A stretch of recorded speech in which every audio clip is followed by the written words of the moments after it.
Welcome to YouTube channel. आज चाहिँ हामी सबिन्द्र एन्ड द फेरोको सम्झन सोझोमा भन्ने गीतको गिटार लेसन हेर्न गइरहेका छौँ। मैले सेकेन्ड फ्रेटमा क्यापो लगाउनु पर्छ है त। हाम्रो गिटार चाहिँ स्ट्यान्डर्ड ट्युनिङमा छ।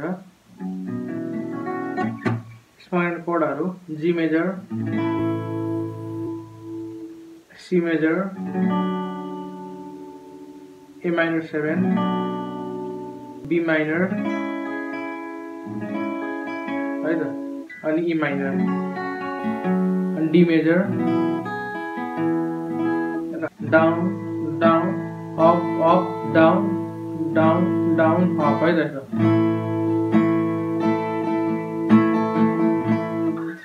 गीत चाहिँ जी बाट सुरु हुन्छ।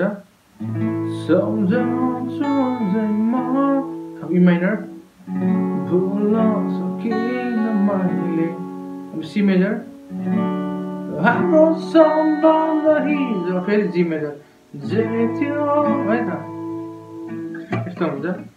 सम्झन्छु अझैमा, भुल्न सकिन मैले, हाम्रो सम्बन्ध हिजो जे थियो, भुल्दिन अब म, अब सानो कहिले पनि, कति नमिठो बिचो हो। अब यसमा चाहिँ D मा है त, अघि हामीले लास्टमा G मा रोक्यौँ भने अब चाहिँ D मा रोक्ने है त। अर्को लाइन चाहिँ A minor 7 मा, नहुने मान्छेलाई, अब C मा रुवाई गयो, अब G मा तिमी, B minor मा सम्झिने, अब E minor मा म मेरो, यस्तो हुन्छ। नहुने मान्छेलाई रुवाई गयो तिमी, सम्झिने म मेरो। अब अर्को लाइन B minor बाट, बिचली, अब A minor 7 मा, अब D major, पुन अब G खोज्छु, अब A minor 7, असफल यस्तो भन्दा D है त, यस्तो है। बिचली म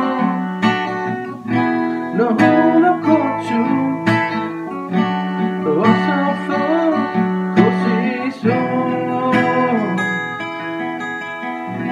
अब अरू सबै अगाडि केही छ है त यहाँसम्म।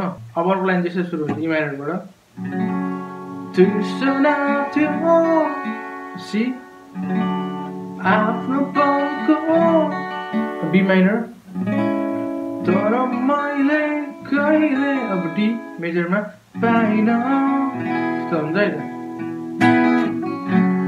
तृष्णा थियो आफ्नो पलको, तर मैले कहिले पाइन, इन्द्रनी थियो सातै रङ्ग,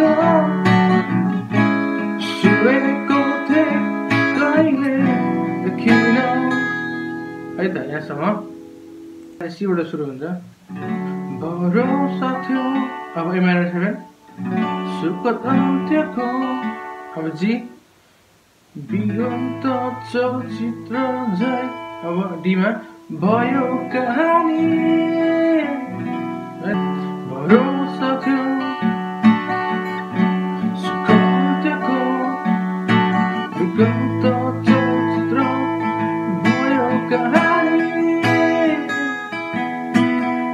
यो भन्दा चाहिँ अब अगाडि कोडहरु युज हुन्छ। G, सम्झन्छु अझैमा मलाई है त। लेसन यति नै छ। हजुरलाई मन पर्यो भने लाइक, कमेन्ट, शेयर, सब्स्क्राइब गर्नु। धन्यवाद।